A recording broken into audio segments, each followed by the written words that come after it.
In the 1980s, there were just a few dozen Northern Hairy-nosed Wombats left in the wild. But since then, a dedicated band of volunteers has helped bring the critically endangered animals back from the brink of extinction. Toby Loftus has the story from southwest Queensland, where the wombats have been reintroduced.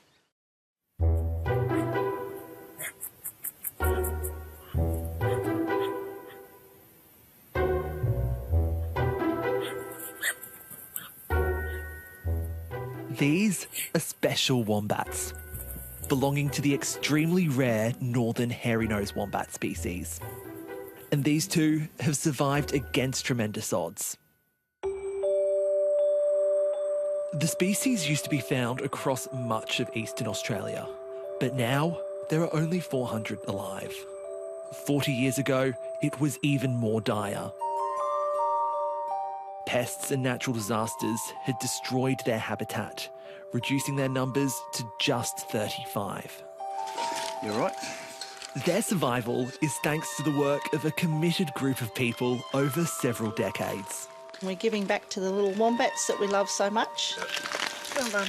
For a month every year for the past 12 years, retirees Ron and Glenys Moore have come here to help save the wombats.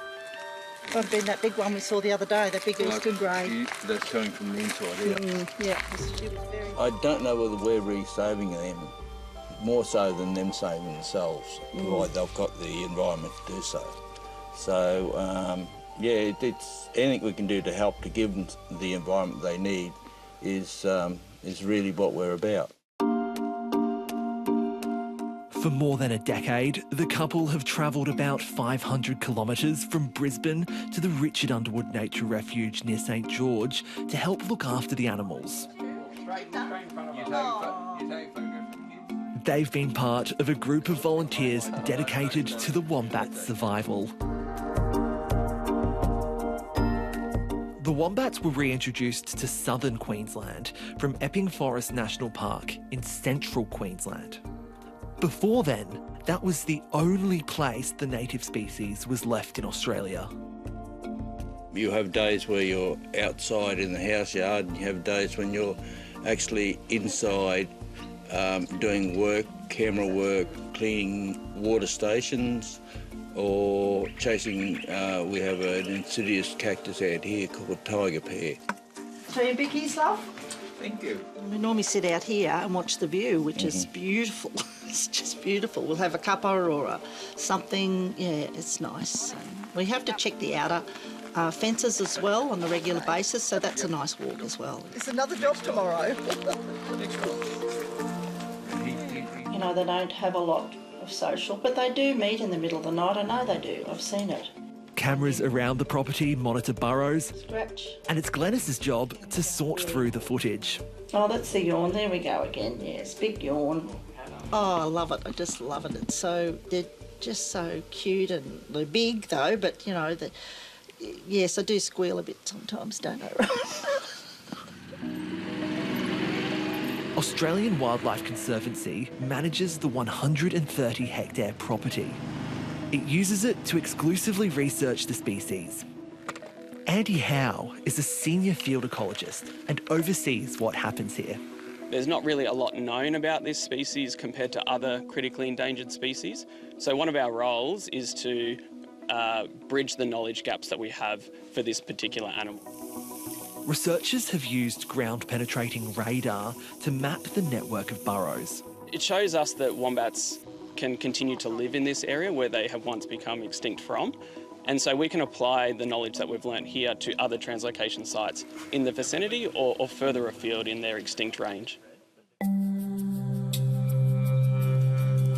Electric wire on the outside. About an hour away from the refuge, Queensland's Environment Department has opened a new enclosure for the Northern Hairy-nosed Wombat in Powrunner State Forest. Oh, that's fresh. Conservation Officer Dave Harper oversaw the relocation of dozens of wombats from central Queensland. Yep, he's through. They have explored the whole site, which is a lot more than what we sort of thought they would do. So they'll climb out that way, and if they're racing in, they might just jump and slide down in that way.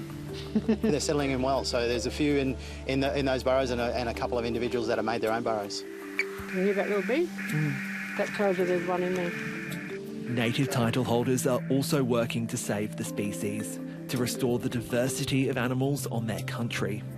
Part of that includes working with rangers using radio waves to find where the wombats are underground.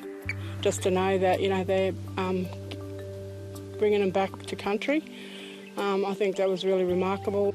Hundreds of wombats could eventually call Powrunner home. Another translocation from Epping is expected in the coming months. And attention is starting to turn towards a potential fourth site, with the Australian Wildlife Conservancy saying that could be here in southern Queensland or in New South Wales. So we're looking throughout their historic range, which includes Queensland and New South Wales. So it would be great to bring them back to New South Wales, especially after being extinct from the state for well over 100 years. A bumper sticker and a hat pin.